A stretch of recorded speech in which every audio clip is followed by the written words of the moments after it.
Myself and the rest of us from our group were put in the A lager, which was the first lager in Birkenau. Over there we stayed, I don't want to go into details about the beatings, which were and the vicious dogs barking, which scared everyone to death before even going down the train.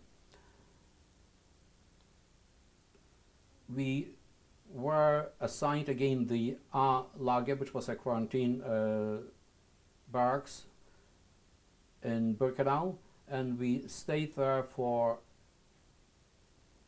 2 days where nothing happened. On the third day we were ordered to get out and line up in a single line, not knowing yet what was happening, but we found out later that Mengele was sitting in the front of this line and performing his selection to the right and to the left. We didn't know exactly which one is the good side or the bad side. Nevertheless, I was put to the right, and where I remained there for a short while, and the rest were right way taken away, I think, to the gas chambers. Next morning, our group who remained alive were again assembled and taken over in the direction of the gas chambers. Not knowing what was happening, the capos in the barracks told us, we'll see you soon going out with the smoke from the chimneys, which didn't give us a lot of hope to even to think about what was happening, but we were already indifferent, and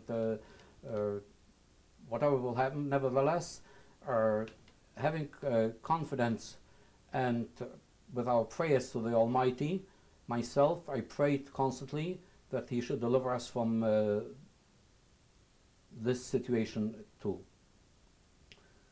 When we arrived at the gas chambers, we were told to undress, and we were pushed into a chamber. Again, not knowing what is going to happen, we didn't know what was going to happen.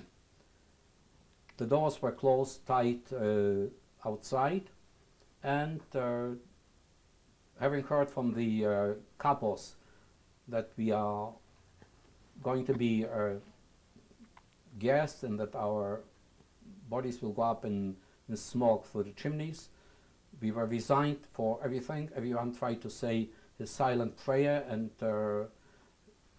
also the final prayer, Shema Yisrael, whatever we could utter at this specific moment. To our amazement, instead of Cyclone B capsules, the showers dropped water on us. And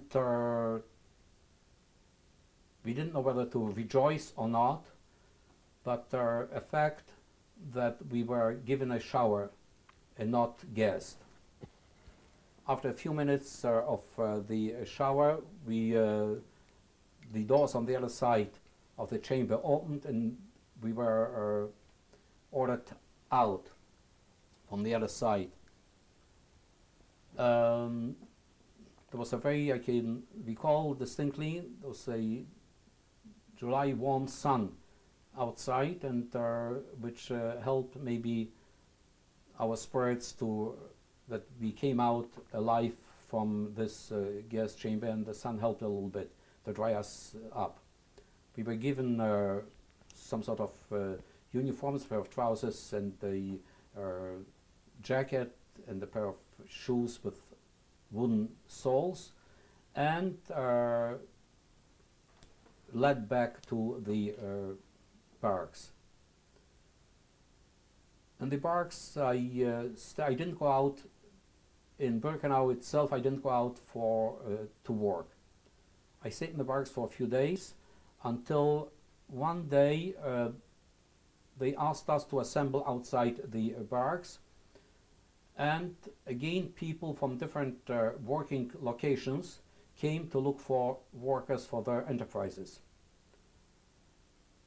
I was in line, and suddenly I heard a call that are looking for Maurer, which are masons or builders, whatever you want to call it.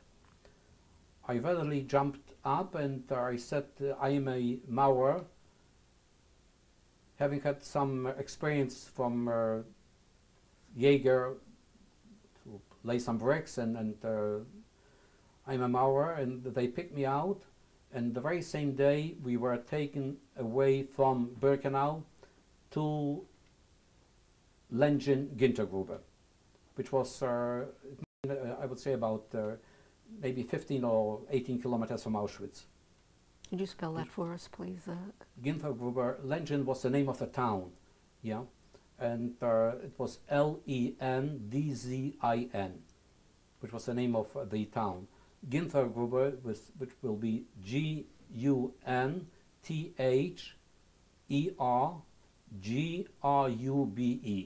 which was a coal mine.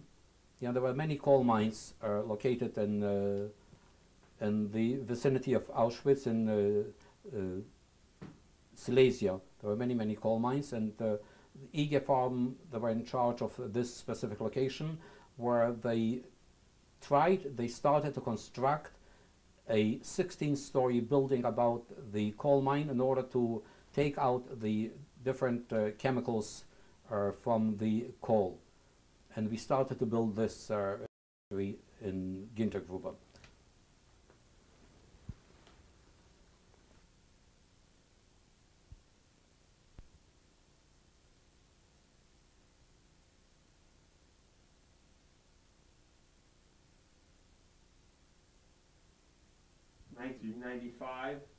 We are interviewing Mordecai Topel.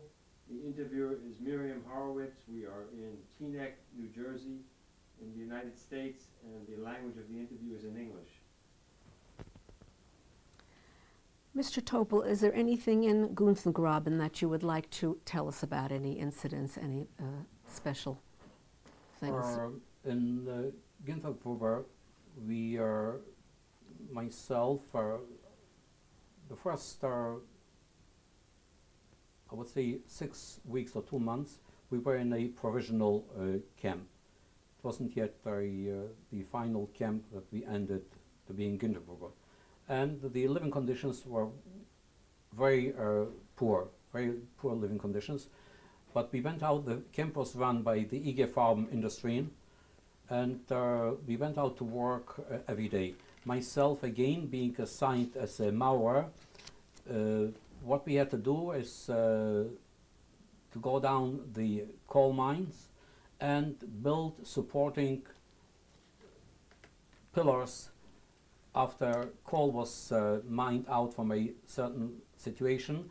We had to build supporting pillars for the cars to be able to go in and to pick up the continuation where the coal was dynamited and taken out to up front.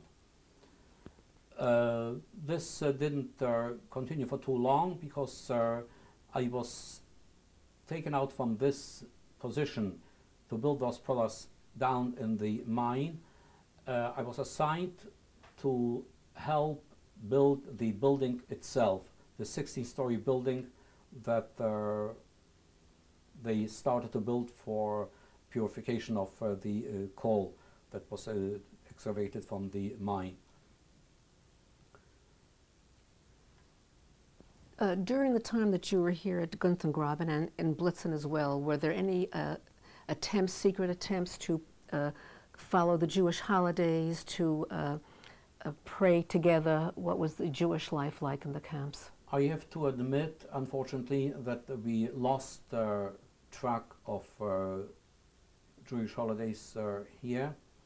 And whilst being still in Auschwitz and Birkenau, we still had some sort of knowledge, because new people arrived